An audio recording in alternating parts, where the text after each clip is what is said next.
Welcome to the lABLEd podcast, a show about disability, illness and difference. And history. I'm Lucy. And I'm Alice. I'm Daisy. So much more than what you see. We all live our lives differently. Kaleidoscope identity. And this is who I'm meant to be. I'm just labelled me. I'm just labelled me.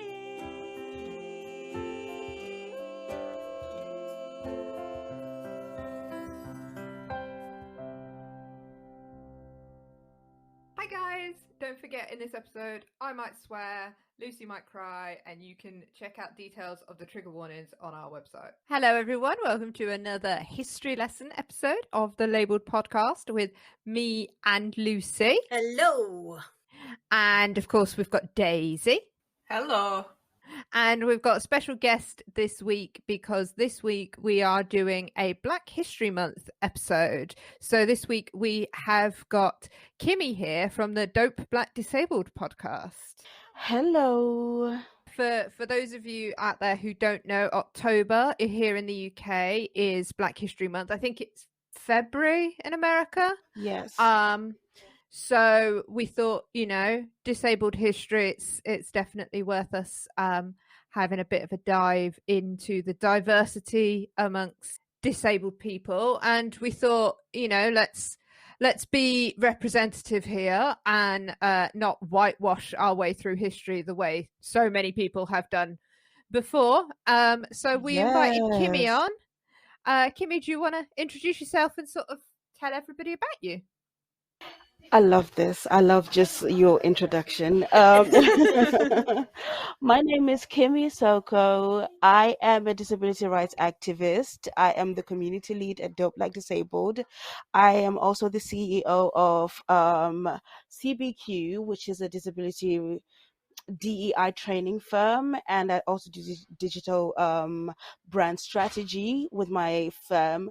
But the main crux of my purpose is to make the world a better place for disabled people. So through my disability activism, I do a lot of speaking engagements, I do a lot of panels, I do a lot of media, quotes for articles and news interviews and stuff like that. And that's all great and good. And I do like fun stuff, like I was on the latest Celebrity Goggle Box. So that's the fun side of things. But the grit of it and the stuff I live for is the supporting a community of disabled people and, being there for people that are a niche within a niche and bringing representation just through being present, just through voicing just saying the system is broken. We need to fix it, and making that your existence and your sole purpose and building your purpose upon it. So every speaking engagement, every time I speak one-to-one with a person, every time I support an athlete that's in Tokyo doing the Paralympics, every time every time I'm doing the work, I'm like, I am bringing justice. I'm bringing a representation to someone who needs it. I'm bringing representation to a community that is a faction within a faction, and it's a joy. So yeah, Dope Black Disabled, we have a podcast, the Dope Black Disabled podcast. We have a community safe space, a private WhatsApp group, but we also have Instagram and Facebook and Twitter, which you can follow us on, and that's my spiel.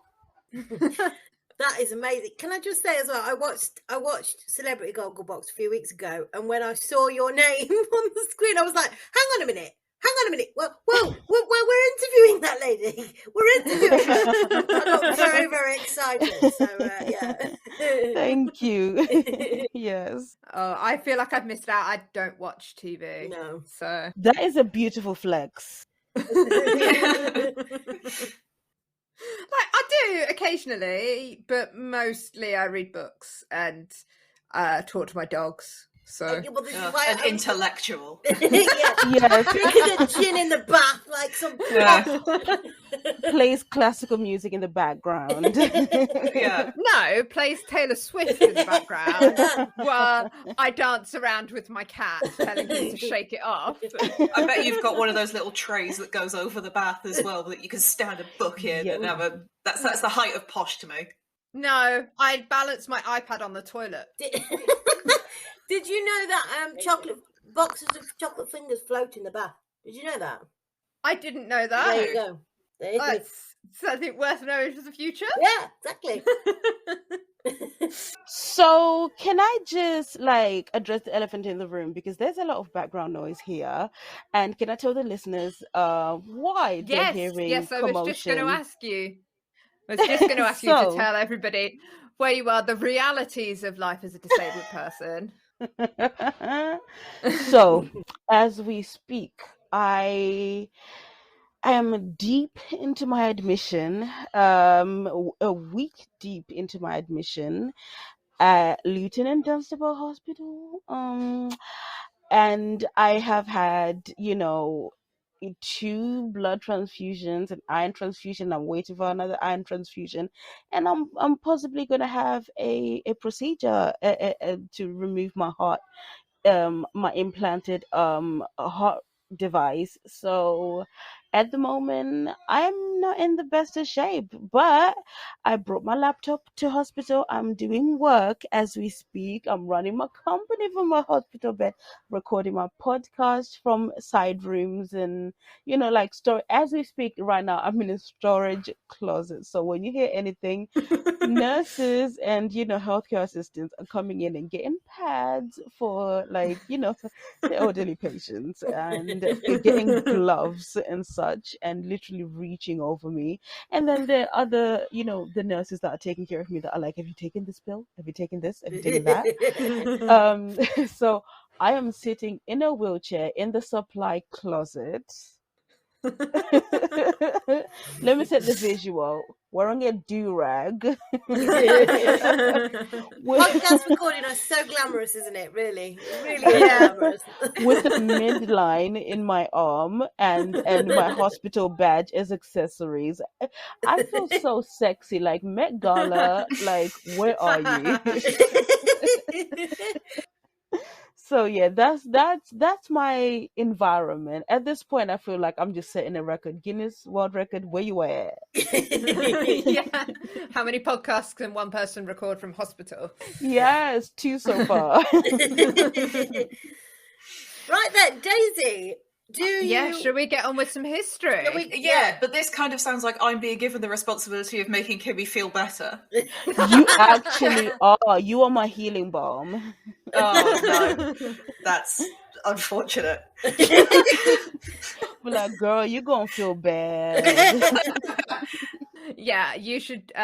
We've discussed previously on the show about having some kind of Nazi klaxon for just how frequently they appear throughout our discussions of history. So I'd be slightly dubious about a history lesson making you feel better. Daisy often sends emails about people that we're going to do for history lessons. Good news, not a Nazi. Well, this guy's point, definitely not a Nazi. Yeah. Woo! At this point, isn't there like slavery going to be talked about? I'm not going to feel better. I'm going to feel worse. Yeah, this is true. I think actually, Daisy, we had a bit of a chat about who Daisy wanted to focus on, and Daisy, being a millennial historian, was like, it's, with Harriet Tubman is so done. Like, let's do someone different. You may have said something similar to that, Daisy. Excuse me? Absolutely didn't. Excuse me? What I was saying is that a lot of the history, particularly surrounding Black History Month, particularly surrounding disability around Black History Month, so it tends to be from a very specific place and a very specific time period. Yes. So that it is entirely, around slavery in the Americas. Yes. Auntie And- Harriet deserves her flowers, okay? I don't care what you say. No one said that she didn't. Auntie Harriet is deserves her Alice. flowers.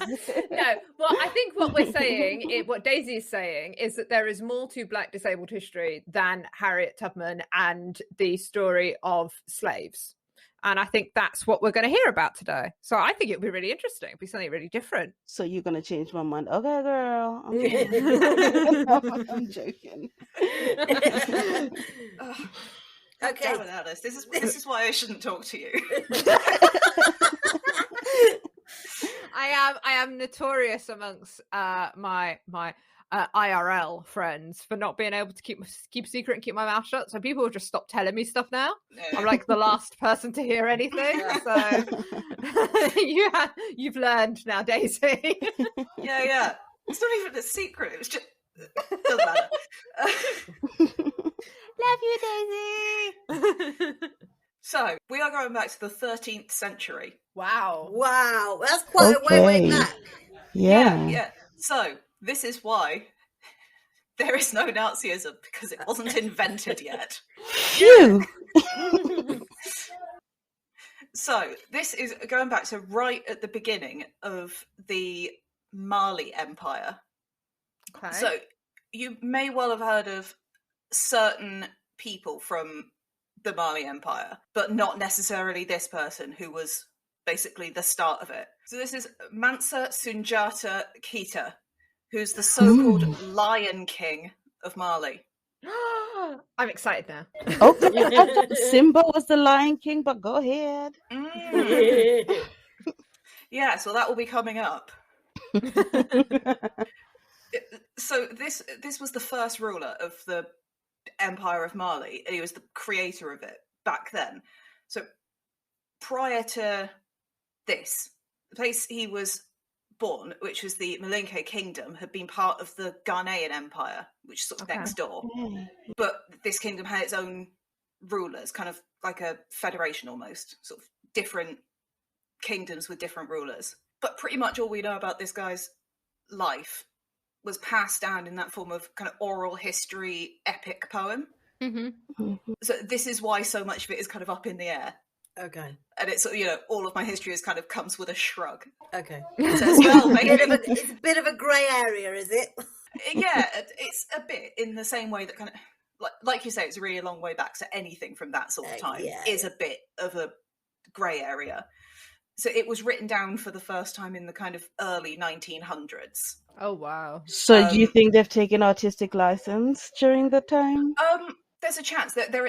So what seems to have happened in a lot of places is that different regions have different versions of the story, and it isn't often that they're completely different. It's just some have details in that the others have kind of forgotten and just sort of skipped on to the next bit. And so they had this whole sort of project thing, which was putting all of these things together. But based on the other things we do know, it does seem to match up. I think you get that quite a lot with oral histories, is where you get like one story where they fought a lion, but in another story they fought a tiger, and in another story it was a moose. Moose. Yeah. Well, yeah, so I don't think there's a lot of moose in the same places where there are tigers and lions. Lions aren't in the same places as tigers unless it's a zoo. That's also true. So it sounds like you went to an ancient zoo to fight all these different animals. The only place you found them all together. Well, yeah, so there's a bit of this sort of thing that I wrote down, because it's like there is this idea that oral histories that are passed down through generations are more susceptible to those kind of errors than written histories. That isn't particularly true, because anything that's written down is written by. So historically in this country, it was written down by monks because they were the only people who could read and write, so it could say whatever they wanted it to say, and then it would get lost somewhere, and then it would get rewritten. So I think often this kind of idea that the oral histories are more erroneous than the others is down to this kind of intellectual superiority thing about reading and writing, and probably a certain amount of colonialism invading as well, kind of that everybody is Daisy getting me back for what I said earlier, basically going, you're wrong, you white colonialist. But also, I think monks would have written it with a veil of like this Puritan, like this religious purity thing. You know, they would have washed it with that. Yeah, and there's nothing to say that these monks can, you know, that we've all got that one mate who over eggs the pudding with stories a little bit, don't we? And go like, oh, Clive the monks off on one again, but, you know. But also, the monks were essentially available to hire. Yeah, exactly. You know, it was for anyone who wanted a story written down. Mm-hmm. So there's a sketch in Horrible Histories where they kind of invade somewhere and they just keep going, go on, right, I was really tall and brave and handsome, go on. It was kind of like that. Yeah. It's like that king, that Spanish king, I can't remember his name. His portraits are different depending on who drew them. Yeah. He's got a very, he's bless his heart. You know, he's in like conventionally attractive. No. And you know, well, you know, so, his mama loved his face, and so depending on who did his portrait, some people were generous with his underbite and some people just weren't. And you know, I believe it depends on, so history was written by either the victor or the person who was paid to write it flatteringly, I believe. Yeah Daisy, it's a bit like me saying to somebody who's writing my autobiography, tell them I could walk and tell them I had really long legs, isn't it? That kind of, you know. I mean, is there a difference between kind of bending and stretching the truth for storytelling and just flat out lying? Yeah. There are a couple of things within the story that we do sort of pretty much know have been massaged. Okay. Massage, I love that. But yeah, sort of not until a bit later on. So we do have the other sources of people who travelled to the area like 100 years after he died, who confirm that he existed. Right. So okay. he did definitely exist. Yeah. Which, like, it doesn't sound all that helpful. It's like, okay, so what, he exists, like, but that is actually quite helpful, particularly when you go this far back. Yeah. Okay. Yeah, he's not like a made up fictional character. A mythical creature. Yeah.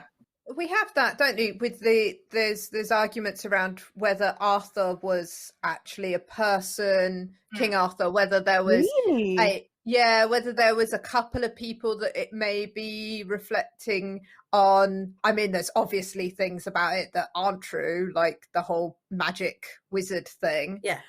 And also, like, Robin Hood. Was Robin Hood an actual person? I know we're going off topic. Are they saying that King Arthur and Robin Hood were just a vibe?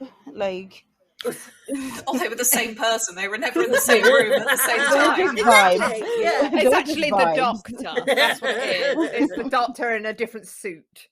Just believe the vibes. That's what King Arthur is. Yeah. Vibes of King Arthur are that. This guy's father was the king of that particular kingdom, the Malinke kingdom, and he already had a son with one of his wives. But then a soothsayer turned up and predicted that he would have a son who was destined to be a great king if he married a really ugly woman. Okay. Marry me, boy. I want to be a queen. Yeah. So then one day someone turned up with this woman who apparently had a hunchback and was sort of quite ugly, and he went, I remember. I'm gonna marry you. I love that it's like he waits for this particular. It's not that he meets a woman and falls for her regardless of the fact that she's not conventionally attractive. He goes out and he looks for an ugly woman. He's like, you'll do. Quasimodo. He said Quasimodisha. Come here. Yeah. So someone just turned up at his doorstep and went, I found one.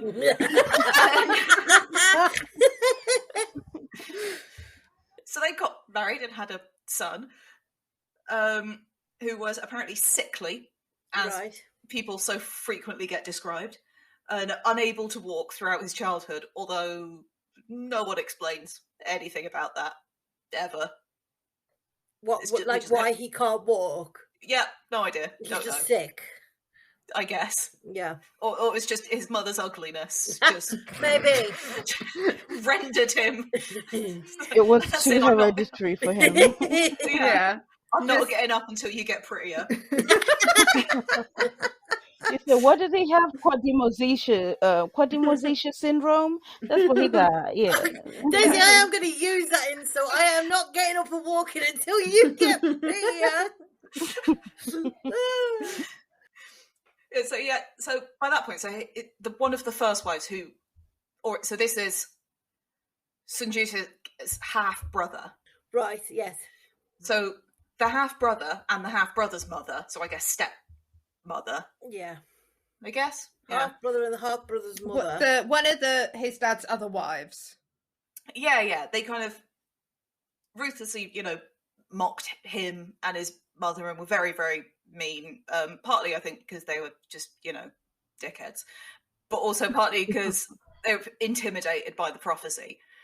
Because obviously, as a married person, I'd also be pretty pissed off if my husband just went off and was like, I'm going to marry her and have another kid with her because of how ugly she is. The prophecy said. Yeah. Sorry, love, I have to. The prophecy said. It's not cheating if the prophecy said. Yeah. So I think the implication is that he had more than one wife before this happened, but so some of the sources refer to his co-wives, implying that there was more than two before. I don't think that's unusual. Came along. No, it wasn't. It's deep when they're co-wives. Yeah. But then the only two that ever get referred to by name are, his mother and his, half brother's terrible parent. Was she the half brother you're referring to, the one that was going to go on to be king? Yeah, so anyway. that was that's the probably oldest. Why then, isn't it? So that was the oldest son, and also because this is all an epic poem written about Sundiata, so it's only referencing the people. They're giving they're giving the abridged version of his life, aren't they? Really. But Instagram highlight reel. Yeah. But also, women aren't important in history, so why would we need to know the names of these women? It's not like they did anything. I mean, we don't know the names of any of the other brothers either. There's none of that. Yeah, so their father died. Yeah. As happens when. She says shit happens. Yeah, it happens. Who can stop it? So the half brother took up the throne against the wishes of the ex-king. I guess, is he still an ex-king if he's dead? Late king. Yeah, that's the word I was looking for. Previous king. Yeah.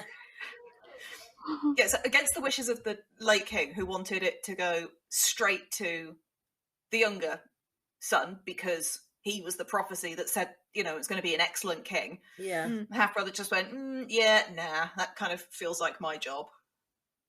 And so Sundiata and his mother went off somewhere else, and so they eventually settled in a kingdom called Mema. It's difficult because none of these places have had pronunciation guides, really, other than the name of the man itself. Yeah. Right. So I'm trying not to butcher this. Okay. Do any of them still exist?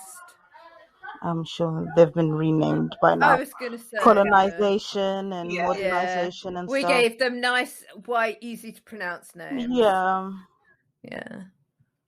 So Sundiata became a great warrior there, but there are different versions that give different reasons for why they left. Okay. So some of them say that him and his mother were exiled, so they were sent away Mm-hmm. and forced to leave. Mm-hmm. And others say that they fled, right? Because they were worried that the half brother was going to kill him. Okay. Yeah. And do we know the reason why they were possibly exiled, or does it just say they were exiled with no further explanation. If they were exiled, it would have been for the same reason that, Okay. I don't like you and you're going to try and take over the throne. So I'm going to get rid of you. Right. It was a Game of Thrones. Yeah. Proper, ruthless. Yeah. Is he walking at this point? Does he gain the ability to walk? He does, but again, we can't be sure which. So, like, theoretically, if it would be viable to think that he would run away because he might be killed, because supposedly earlier on in his life there were 12 brothers who were kind of in line, and all of them were slain by... No, hold on, I know this story. This is Joseph in his Technicolor Dreamcoat. Yeah. Is it? I mean, no. I'm gonna get really excited then because I know that off by heart. I love Joseph. I was in the chorus. In Joseph, one of them gets murdered by 12 of them. In this one, 12 of them get murdered by one of them. Yeah. Slightly less brutal. Yeah. Yeah, so someone from the neighbouring state, like the ruler from the neighbouring state, supposedly came over, in the early days. Again, a time which isn't dated. We assume they were children at this point, but I, don't know how old. And supposedly they only left Sundiata alone because he looked like he was about to die anyway. Okay. No, we can save ourselves a job and so just it's a bit wait. like, I suppose it's a bit like, isn't it, when people are under serious attack and they just decide to play dead so that the other person then leaves them alone. No, that was natural selection. Yeah. Yeah. Yeah, that's playing the disability card, isn't it? Yeah. Go, oh no, I'm so poorly. You might as well save yourself some effort. I'm gonna die soon anyway. Yeah, definitely. You're gonna be fucking king soon. Yeah, so it was at some point after the late king died that he gained the ability to walk. Right. So that implies that it was while he was, as I've referred to in inverted commas, away. Okay. I didn't know there were televangelists back then making people walk again. Yeah. Well, so again, this is where some of the accounts differ. So in one of the accounts, he specifically requested a sort of cane-like stick from a local blacksmith. Right. And then tried to stand up using it, and then it broke underneath him. And it was only when he used part of a sacred tree that he was able to stand up and walk. Right. Other accounts say that his mum ordered him to walk with such strength that he just did. Yeah, okay. Like, all right, Mum, I'll do whatever you say. I'll try it. I have an African mother, and I can attest to the fact that once they speak, even if you're on death's door, you're like, I am so sorry, Saint Peter at the gates of the first day. My mother just called, and I just need to do this one chore, and I'll be back. Let me do the dishes. Just hold my place in the queue. I'll be back. Yeah. She's like, you need to do the dishes. Come back and wash the dishes. What are you doing? Yeah, just need to learn how to walk and then become a supreme ruler of a Brilliant. large empire. Basically, I want to go home. You better learn how to walk so we can take over the kingdom. Yeah, so all of the versions of this epic started being collected and written down in the early 20th century. Okay. And there's kind of like, it's almost seen as like an ultimate version, which has taken kind of as many of the things that they can chronologically make sense. It's a meta-analysis, isn't it? Sort of, yeah. They had like workshops and things like that, and it was based on sort of locations in the historical empire, which have all sort of carried on this story, and they all have slightly different details. Kind of a bit like how supposedly, like, everywhere in the UK has like a different word for like a bread roll, or for the the black shoes that you wore in PE. Kind of, depending on where you're from, where your family is from, who you've interacted with, you just sort of had different versions of the story slightly. Yeah. Plimsolls. And it's Yeah, also called a shrimp sauce. cob. It's Yeah. called a cob. It's a dinner roll. It's a cob, but there we go. It's a butty, but that's fine. But a butty's only when it's A full. butty is when it's got something inside the Yeah. cob. A butty is when you put chips in it. Why on earth would you ever have an empty one? What kind of sad lives are you With- living in? A butter butty's a word for a sandwich, not a word for a roll. Yeah. Thank you, Daisy. It's just that's the thing I immediately thought of when I moved up here and I went to a chip shop for the first time and I said, can I have a chip butty? They looked at me like I was some kind of alien and went, cob. It's a And I cob. was like, See, it's a cob. A I chip was like, butty I'm makes sense. sorry, you weird Midland Excuse me. something. Excuse me. I stand by what I said. If you are from the south, you know. I was going to chip say, butty. you're outnumbered, I'm afraid, Lucy. Yeah. Boo. We've got, Devonshire. Daisy knows what I mean when I say cob. I'm Thanks, Daisy. Hertfordshire, and I can attest to that. I always saw a cob as a loaf rather than an individual roll. Listen, Yes, I don't care yeah. what the size of the cob is. If you're going to give me a big cob, you give me a big cob. It's fine. I'm not going to argue. It's She carbohydrate. talking about corn. She seemed to be talking about corn on the cob.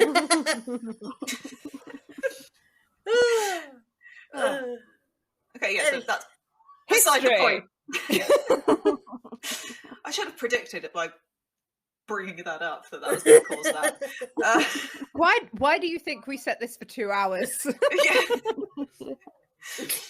Yeah, so that version that they came up with all of the people in together coming up with the thing that seemed to make sense was then written up and translated and published. And then in like the early 90s, someone made like an illustrated version of it, which was called Sundiata, Lion King of Mali. Right. And it's widely believed that The Lion King, the film, is at least somewhat based on that story. Huh. That's so cool. That's Columbus thing. That's. Well, can I just interject here with a little bit of a story that relates to the Lion King? Because when I was at university, stroke college, I had a lecturer who I think was a bit of a liar because he blatantly told us that he was the one who originally wrote The Lion King. Disney stole his idea, made him bankrupt. Don't look so shocked, Kimmy, it's a lie. And he was only told when Phil Collins rang him up and said, stop what you're writing, because I've just been to the premiere of The Lion King and Jeremy Irons has been speaking some of your dialogue. So this look at Daisy's face. This just goes to prove to me that my lecturer was not only a bit of an arsehole, he was also a lying arsehole. So thank you very much, Daisy, for putting my mind at rest about this. This is what you call closure. Yeah, I feel like I can move on with the rest of my life. Thank you. Anyway, Yeah, sorry, Disney still claimed that it's no, just based on Hamlet. Oh, right. Yeah. Just based on My none of that. script. Yeah. That's what they said. No, of course, it's nothing to do with the historical story of this African leader. It's plagiarism, pure and simple, from Lucy's old lecturer. It's literally what you call Columbusing. Have you guys ever heard of Columbusing? No. So you know how Christopher Columbus claims he discovered the Americas Yes. when they were already like well established, and he had the nerve to call them like India, like it's because he was trying to get to India, and he was like, oh, you're Indians, and today Native Americans are still called Indians when they're actually Native Americans, you know. Yeah. And you know, and that whole thing is when there is a piece of like Black culture, you know, and then someone who is a lot of times white goes and says, I discovered this, I made Yeah. this, I invented this, and it already exists in Black culture. People call it Columbusing.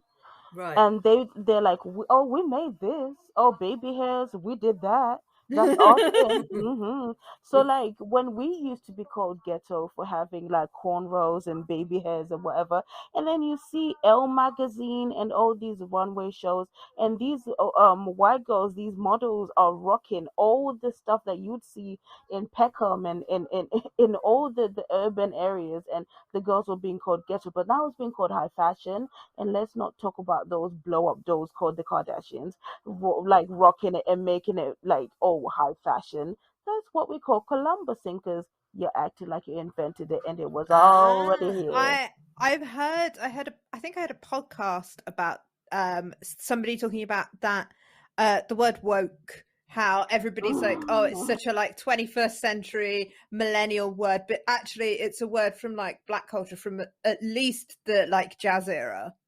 Yeah. Woke been here. Like a lot of the slang that everyone is like, yes, work, you ate that up, it's giving this, it's giving that. A lot of slang is filtered from Black culture.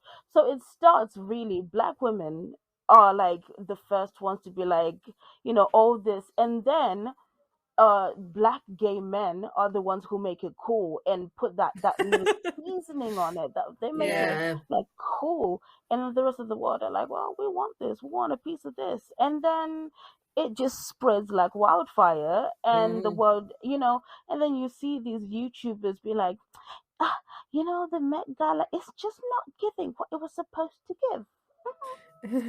And I'm like, sis, what you're doing is not giving what's supposed to give. Okay, so yeah, that's in quintessentially, like in a nutshell, that's Columbusing. Okay, I understand now. Yeah, so I found this sort of like little, kind of like a short review thing on it that was basically said that the story of Sundiata was badly served by Disney's The Lion King, and I was a bit like, well, yeah. Yeah. I wouldn't expect anything else. It's like, my God, this film about lions wasn't a faithful recreation. Yeah, and everybody is really surprised that white money making Disney were like, how can we make a buck off of this African story and change it so that it will be more palatable to all the people we want to sell it to? I know, we'll tell everyone it's Hamlet. What's your opinion, Daisy? Do you think it is Hamlet, or do you think it is the story we are talking about, in your professional opinion as a historian? My professional opinion as a historian is that I don't remember The Lion King. Oh, no, do you know, I have only ever seen it once. I saw it for the first time when I was 14. Okay. And only the first half, because my geography teacher put it on on the last episode of term, but our lesson was only an hour long, so after the first hour we all just went to lunch. You're so disgustingly young. I saw it in a fucking cinema.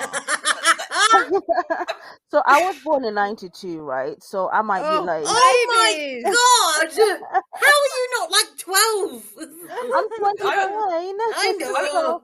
I was the year after. I'm 93. God.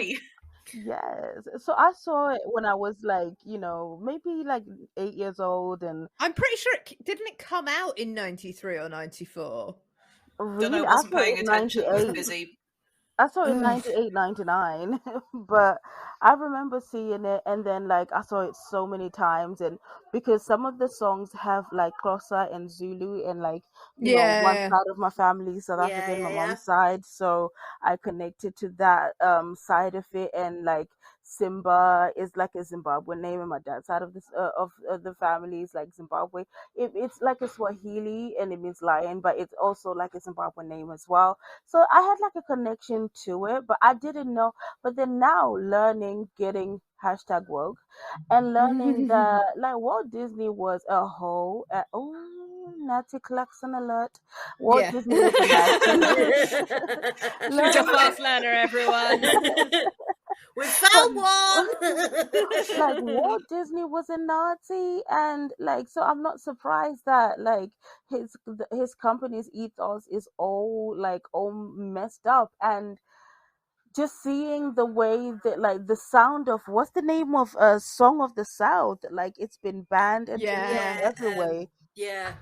You know, 'Cause so it's- they have a horrible history of racism, and I'm not so like, so when I hear that they've Columbused the Lion King, nothing surprises me because of the genesis, because of the origins of Disney as a corporation to begin with. Oh yeah. Yeah, I think it would be a ridiculous amount of coincidence if it like an incomprehensible level of coincidence for it to be completely unrelated. Yeah. Like that would just be Yeah. ridiculous. To Yeah. you know, it's just not really possible, particularly with the name. Like, even if all they've done is sort of taken the story of Hamlet and put it into the, you know, the time and place of this Yeah. similar story, even if that is all they've done, that like picked out the setting, then There's inspiration, perhaps inspiration's too kind a word to, but there's definitely some liberties been taken. And we cannot forget that disastrous live action version of it that looks like a National Geographic documentary. And Beyonce, like, I know they wanted to sell tickets, but Beyonce just made it sound like Nala was from the Houston Zoo, because Beyonce cannot read anything but with her Texas accent. She was like, "We gonna have to go to Pride Rock, Simba." And I'm like, you know what? No, one of these things don't belong. Like, no. So, some more history or some more Disney? This is becoming a Disney lesson. yeah. No wrong with that. I don't know much else about Disney. Okay. I happen to know somebody who wrote her undergraduate thesis on the way that the Lion King is a sort of a racist representation, even though it's lions. Yeah. It culturally. Oh, you should have let me know, Alice. I could have put him in touch with my lecturer who claimed to write the thing. Yeah, we could have talked about it. Yeah. Whether that was his intention when he wrote The Lion King. Probably. That he wanted it to be racist. Probably. Yes. Well, yes, He wanted to make America great again. This was another thing that was in that review that said that, you know, The Lion King wasn't a great representation of this historical story. Was something in there about how it said Disney has been praised for using African animals as story characters, for using the African landscapes as story setting, for using African artwork as design motifs, and for using African American actors as the voices for the film's characters. Well, like Jeremy Irons. I don't know the film as. I can only give you what... She might be talking about the remake there, though. Yeah, I was going to say Jeremy Irons. This was from the original. Oh, okay. Yeah, Jeremy Irons could not be more white and British if he tried. He's like period drama. You know, not Mr. Duff. No, proper top hat and tail job, isn't it? Yeah. No, Mufasa is this older African American guy. What about James Earl Jones? I was going to say it's Star Wars. What's his? Yeah. James Earl Jones. And then the baby Simba is he's grown up now, but he's a singer. Like, no, it's not Tevin Campbell. He's like a 90s. He was a singer in the 90s. Oh. He's like, you know, it just shows like his relevance now. But he's Well, I didn't. Is he a person of color? The Lord forgive me now. Yeah, he's all of black, but he's oh man, well, yeah, Jason Weaver, I think.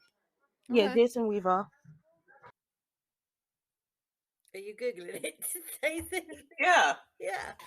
I think we need I to need to have pretend I know something about this film. we need to have a section in history lessons that is just Daisy Google something she wasn't expecting us to talk to her about. What colour was so-and-so's shoes? I don't know. Let me Google it. Can I call this section the curveball? Yeah. The problem is that you asked me about like popular culture and films, and I don't know anything about those.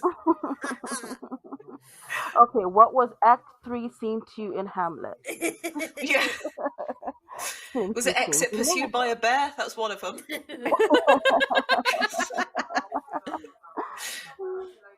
Okay, so do you remember about an hour ago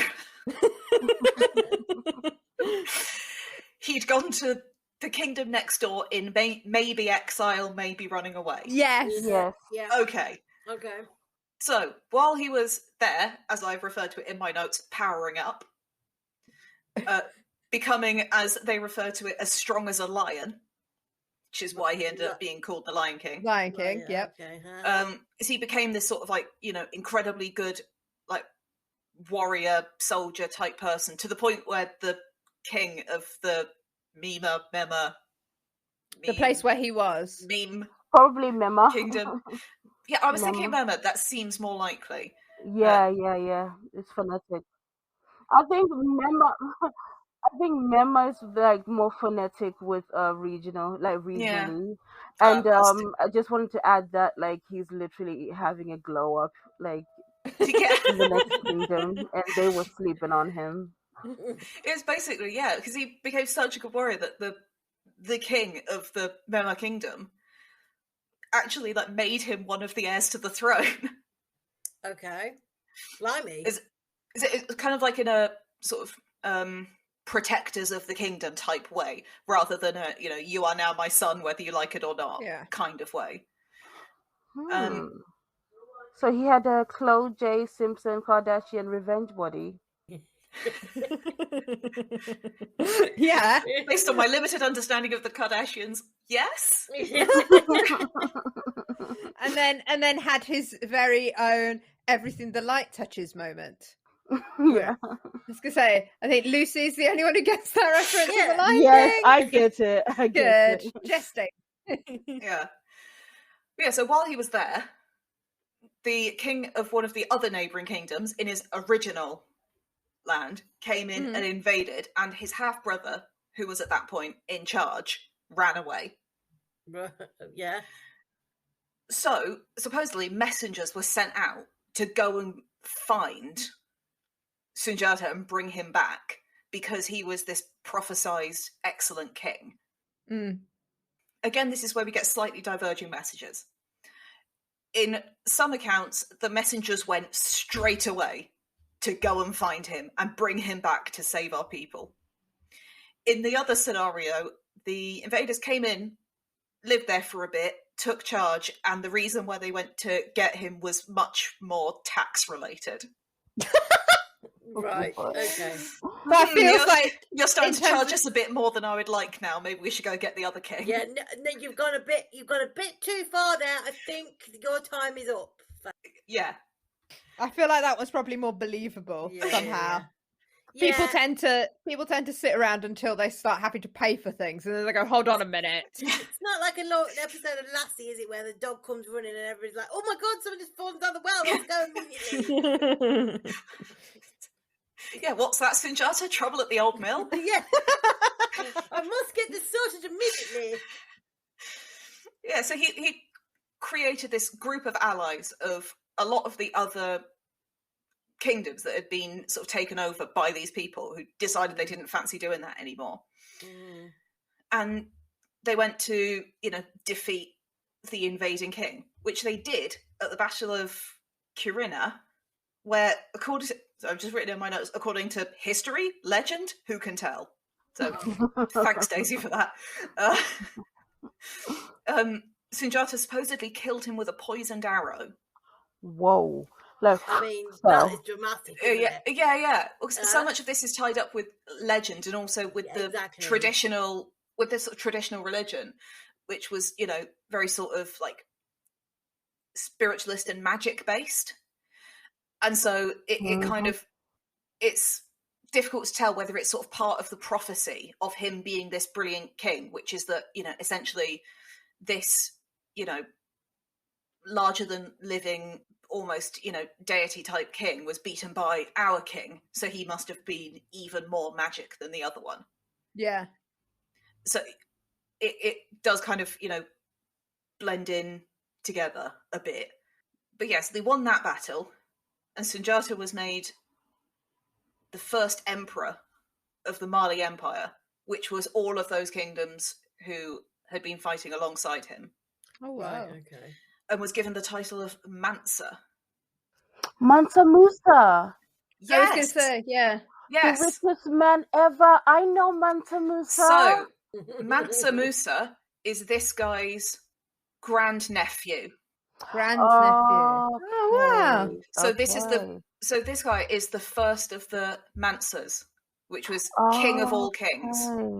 Yeah, so Mansa Musa is widely accepted to be like the richest person who has ever lived. lived. Yeah. Much of that down to the foundations that Sundiata put down for the Mali Empire. Oh, wow. So yeah, Mansa Musa was so rich that he went on his pilgrimage to Mecca. He went to do the Hajj, and he took with him and spent so much gold in Egypt that he destabilized the economy of the entire region for decades. Sounds a bit like me on a trip to Primark, to be fair. It was more gold than they knew what to do with. And so, like, gold just completely devalued because all of a sudden everyone had loads of it. Right. When I go online shopping? Yeah. So it was basically, so Sundiata basically didn't personally go and, conquer any more land to spread out, but a lot of his generals did. So he's considered like an incredibly good emperor because, essentially he delegated. He knew what he was good at and he knew what other people were good at. That's leadership. Yeah. And like they spread out really far and wide, including like over the gold fields and the copper fields. So soon kind of all of the areas where you would mine gold in that area were under his control. Right. And were his. And then, it all became like a trading empire type place. There are all sorts of people there. So at these big cities where all of the trading happened, a lot of like Arab traders coming by, and they all crossed over in these particular cities. So, like I just said, that Mansa Musa did the Hajj. He did his pilgrimage to Mecca. So he was Muslim. I was just wondering where that, obviously, because you're talking about a more traditional religion. Yeah, so whether Sundiata was Muslim or not is also very debatable. Yeah, so as an African, we mix a lot of some Islam, Christianity, and Judaism, even like in the case of like Ethiopia and stuff like that. They came through either colonialism, and I feel like Christianity was in Ethiopia like decades and like centuries ago. But a lot of these religions came through either missionaries or through colonialism, but we always had our folk religions and our traditional beliefs, and a lot of people like mix our traditional beliefs with their like adopted colonial and missionary given beliefs and stuff. So it's very very common for someone to subscribe to both, but some people are very staunchly against. If they convert to something, they now like demonize traditional beliefs as well. So it depends. Yeah, absolutely. It's got, some of the more recent versions of the big epic poem have kind of like reverse engineered some more direct links to the Prophet Muhammad or his original followers, but that is relatively common since it's a historical story which is told still in those areas, which now are sort of, I think, over 95% Muslim in those areas. So that's pretty common. Some people say that he stuck with that region's traditional religion, but respected Islam since the empire had become such a hub for traders from all around. And others say that he did convert to Islam but carried on doing the sorts of rituals and things that someone would expect the king with those traditional religious beliefs to do. Yeah. Often it was kind of like a, you know, kingly sort of kind of like divine choice type thing of the kings, and so there were some certain things that you would expect. But as Kimmy said, realistically, it's probably likely that, you know, he had a bit of both. Yeah.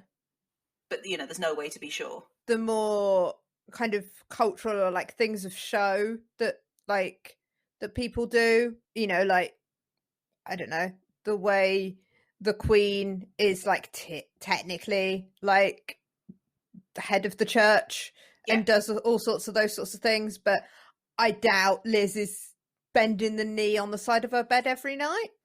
Not Liz. I mean, she's probably, yeah, I mean, she's probably not, because, you know, she's quite old now and it's difficult to get down and up again. I was just going to say It's a disability thing to say, like, we're aware her knees might not be very good. Yeah, I know. It's not to think about that. Maybe, okay, so we can say she's not clasping her hands at the end of the day. Yeah. She prompts I mean, us a she little, might be. She prompts us a little pray while she sat, like, eating her cucumber sandwiches at tea time or something. Yeah. Or, you know, just kind of salutes up before she turns the light out. But one is grateful for the life one has lived. Yeah. Thank you so much, Lord. Amen. Well, yeah, you would be, wouldn't you? Yeah, so like once he became, you know, the king of all kings, the Mansa, that region, you know, the system of government that they set up is, well, it still kind of is, really. It became like a defining part of, you know, culture in Mali and kind of the way things carried on. So they had like a system of government that had representatives from each of the, what were essentially self-governing kingdoms around. And every single level had female representation, because women had to be included in every single bit. I mean, suspect very much in a token sense, you know, kind of like, here is our woman. She says that this is fine. Now lock her in a cupboard again. It's a lot more progressive for those times, because, girl... Oh, yes, they also implemented something called the Manden Charter, which I read somewhere was described the first charter of human rights, which I think is a bit much. Like, again, you know, a bit dramatic. Yeah, like, come on now.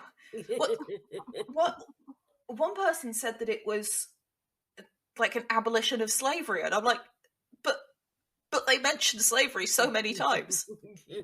Right. Yeah, and they were in cahoots with the Arabs, and they were some of the first people to implement slavery. So, excuse me? Yeah. So, like, basically what it's saying is, like, be a bit nicer to your slaves. Yes. Yeah. Oh, sounds about right. Yeah, it basically said, like, let your slaves sleep and have a bit of time off at the end of the day, which is not the same. No. That is not the same as an abolition of slavery. What is this person on about? Did they say we're going to have a union for our slaves? Yeah. You know, we're going to give them lemonade when they're working outside. Yeah. Yeah, so this charter is another one of these things that has been passed down by oral tradition. Mm-hmm. But it's now been sort of designated by UNESCO as a, what was it they called it? It was a really specific intangible cultural heritage of humanity. Ooh. It was declared intangible cultural heritage. Interesting. That's such a interesting choice of words. You know? Yeah, I was going to say, you kind of Yeah. need to separate them into the separate words to understand what they're trying to say. Because a lot of this history is intangible. What are you talking about, UNESCO? Like, Yeah. So, like, other things in the category are things like a specific type of Egyptian basket weaving. Okay. skills and Yes, like yeah. beliefs and stuff. Yeah, okay. that sort of you can't necessarily measure or recreate accurately. Yeah. I guess, they mean that like there's not like a book that says, that, oh, this is the primary source that we have to preserve, so let's put that in a safe. It's more kind of like, this is a skill or a thing, or that we just kind of have to make sure that we don't forget. So I guess, I don't know, I guess maybe someone at UNESCO once a year checks the list and just goes, yep, haven't forgotten that, haven't forgotten that, haven't forgotten that. Since they have the heritage site and everything, I believe that like part of their ethos is to preserve heritage in any way they can. So it goes in line with having heritage sites and those intangible whatevers were intangible thingy-ma-bobs, whatever they're called. Like, I believe that it's probably part of UNESCO's zhuzh to be like, oh, we're the girls that preserve history, tangible or intangible. But it's, I suppose, as well, like it's that the UNESCO thing nowadays. It's things like you can't have champagne from a specific. You can't call champagne if it's not from a specific region of France and all that kind of thing. It's that. Cheddar. I mean, I'm not sure that's UNESCO. I think that's UN. Brexit. Yeah, maybe, but it's just it. Yeah, I don't know. Okay, so as a snob of things like that, I'm for that. It's prosecco or sparkling wine. Yeah. Yeah. You see, for me, I feel as though we're venturing dangerously into conversations that I have to have with people all the time about the fact that I can't call it a sausage if it's not made out of pig. I have to call it a meat-free tube. A meat log. Yeah. Scoffs in vegetarian who loves corn sausages. So I'm fine with only champagne being champagne because it means that I know what to avoid more easily. It's like Melton Mowbray pork pies. You can't call a pork pie if it's not from Melton Mowbray or something like that. I don't know. If there's pork in it and there's a pie, it's a pork pie. Yeah. Yeah. Yeah. It's very. You can't call cheddar cheese if it's not from cheddar. That kind of thing. Isn't that the thing? Is that cheddar cheese isn't actually even from there's cheddar. one of the geographical designations that's like it's the certain name, but the actual town that's in the name isn't the place where they make it. So the actual town that was in the name wasn't actually included within the special geographical designation. I can't remember whether it was cheddar or Melton Mowbray. What? It's one of the two. Yeah, because it was like, they're traditionally made sort of just outside, and so it's like Melton Mowbray wasn't actually included or something. Yeah. So UNESCO intangible? Yes, this charter. That was, again, passed down by oral tradition. They had a set of workshops in all of the different regions to get all of the different versions from all the different people, because a lot of the versions that people had passed down orally had missed out certain bits of it. And so they ended up with 44 separate edicts, some of which are excellent, I think. Okay. Not necessarily in how they are. In terms of historical excellence. Yeah. There was some stuff that's like, a girl can be given in marriage as soon as she is pubescent without age determination, which I'm kind of like... Yeah. Some kids have reached puberty at 8. Yeah. I was going to say that one's icky. Yeah, no. We don't want that. Thank you. Yeah, no. And then there were just sort of some that I don't understand, which kind of sound like some kind of riddle. Right. Like, the bull confided to your care should not lead the cattle pen. I don't know what that means. So your bull should not be kept in a pen with the rest of the cattle. The bull confided to your care should not lead the cattle pen. So does that mean you've been lent a bull that you can't let in charge of your cows? It does sound like quite the sort of philosophical question, doesn't it? Like, yeah, sounds like a riddle in the making. Yeah, it sounds like a clue in an escape room.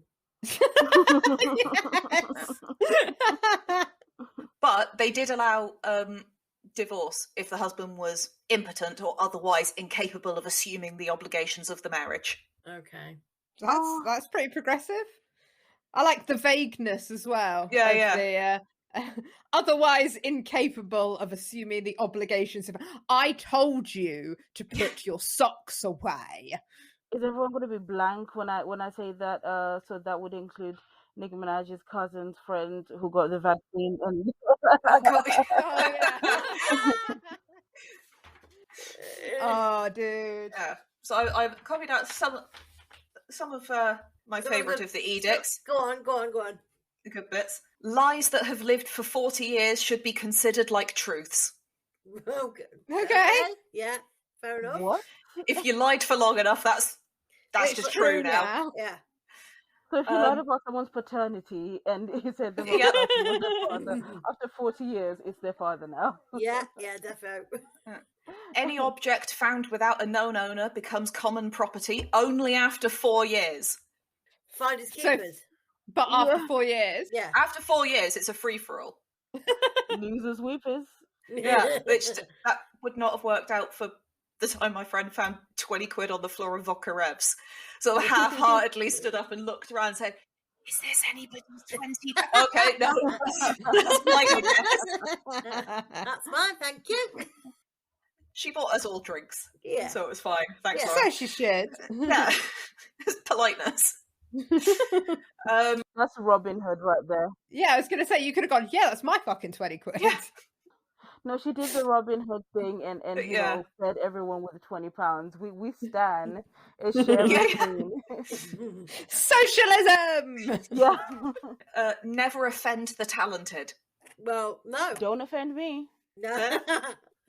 I think that's just sensible. I think, Yeah. Alice, when we get like big podcasters, like who are really well known and celebrities because of this, We should just start walking around saying that to we're people. going to have that written into every contractual obligation.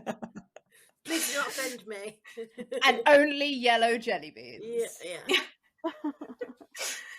On the jelly beans. This isn't about jelly beans. I was going to say, wow. Back then. To satisfy one's hunger is not robbery if you don't take away anything in your bag or pocket. You can take something to eat, just don't hide it. Oh. So basically, you can walk out with it in your hand. But yeah, like if you're hungry, then you can have something, but don't try and hide it because then it's like you're stealing. Yeah. They said not in your pockets. Yeah, not in your bag, not in your pockets, not like hanging from your waist on a string. Don't Under stand at your the fridge door like trousers. snuffling it. Like, Yeah. I'm not eating the last pepperoni out the fridge. What about under your boobs? It doesn't say. That's probably fine. I always find a loophole. Yeah. Yeah. Yeah. The last one, but I think my favourite, Article 41. You can kill the enemy, but not humiliate him. Okay.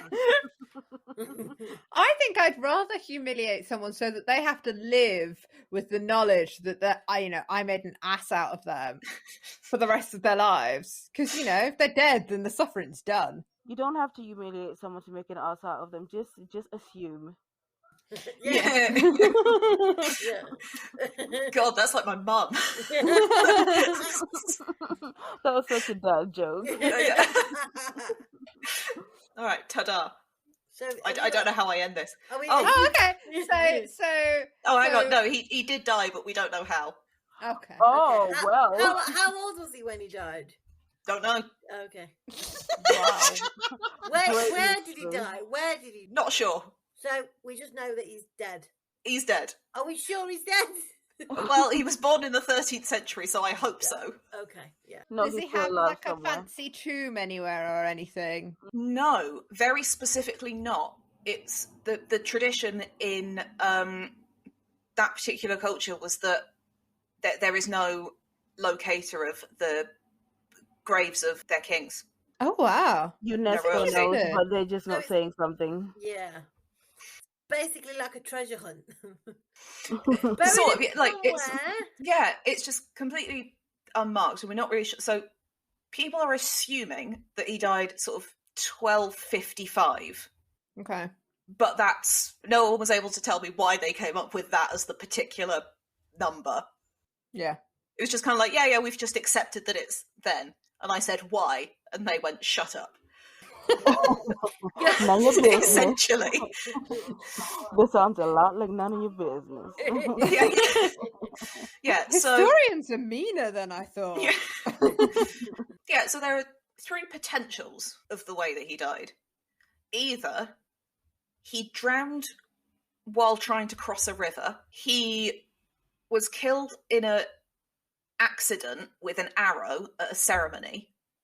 Or now you see that's humiliation and dying, isn't it? Or he was assassinated. Okay. Do you know, this is like one of those adventure books where it's like, for ending number 1 to Yeah, I mean, it's basically D&D. Yeah. So there is a river named after him. And so based on that, people are kind of assuming that it was probably the drowning one. Yeah. Oh, okay. But, like, you don't know where he's buried, don't know when it was for sure. So the date that they've come up with is basically because other things that happened, right, that wouldn't have happened before he died. Right. Okay. So lots of people come up with dates essentially. Well, no, it wasn't at random. It feels like it's at random, but it wasn't at random. No. But so like I was saying, how some people travelled in the area kind of 100 years afterwards, things like that. So it's kind of dates that they've picked up and times which are comparatively to now and then very soon after. But actually, when you're thinking about it, it's kind of generations of people have lived and died in between. Yeah. Those two dates. So it's kind of like his successor is said to have done something on this, in like 1259. Say, which has been corroborated by more people than something that someone else said this guy did in 1260. So it's all kind of balance of probability. So don't know. Sorry. Okay. Kind of the beauty of history. Yeah, I could make it up if you wanted.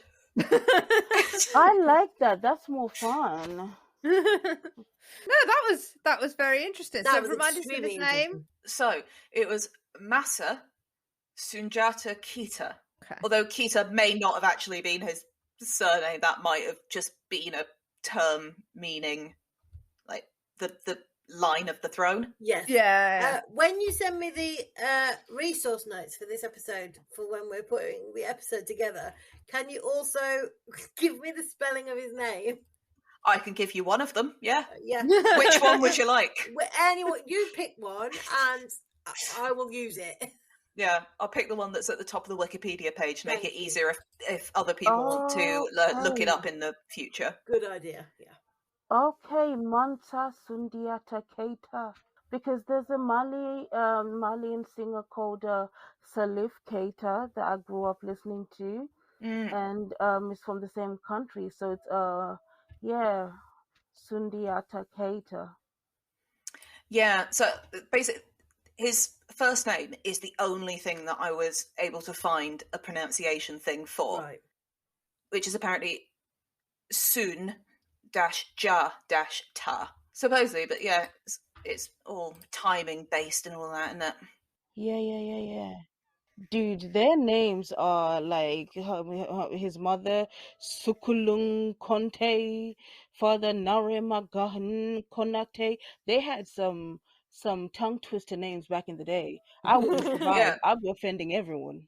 Yeah, so there's some kind of theory that Kunta was the family's actual surname, and Keita was like something that meant, like essentially the heirs.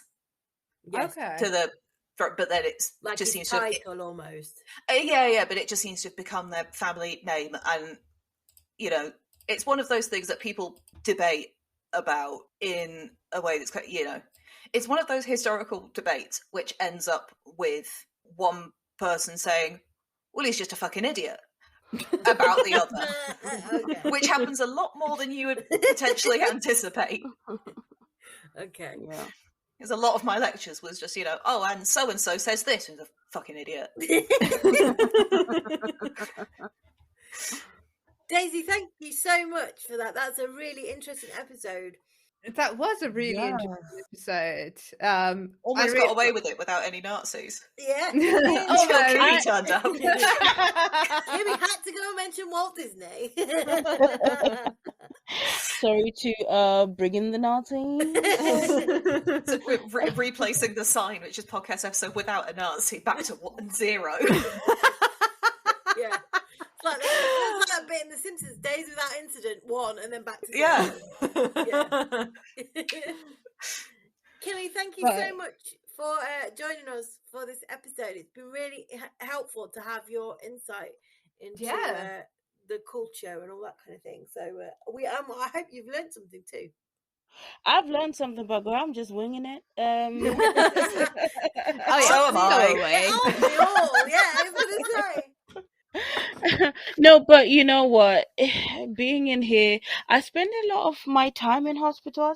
I have a lot of long stays in hospital. I've done up to like 3 months at a time, and so when I get to work and when I get to do stuff like this, it's just I get to look forward to something, and I get to like have my little utopia, and leave the noises, the sights, the smells, and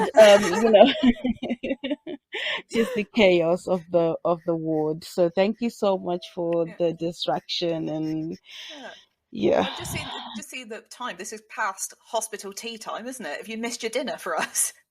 No, so what happened was I'm gonna order myself something. Excellent choice. To the hospital now. I have been ordering something every day because I have taste buds, and the NHS is great. It's not known for its culinary expertise. No, I think Jamie Oliver did their food.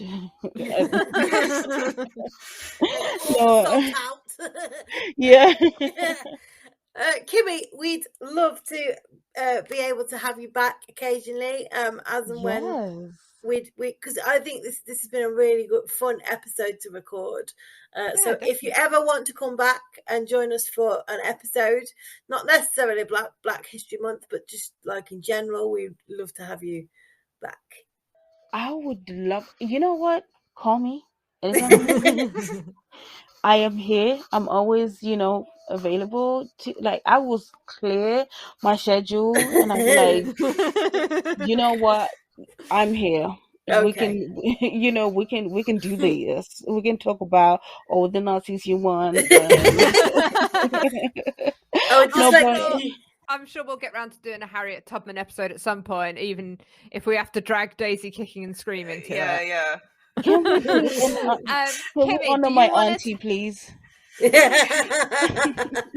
do you want to tell people where they can find you on the internet and stuff?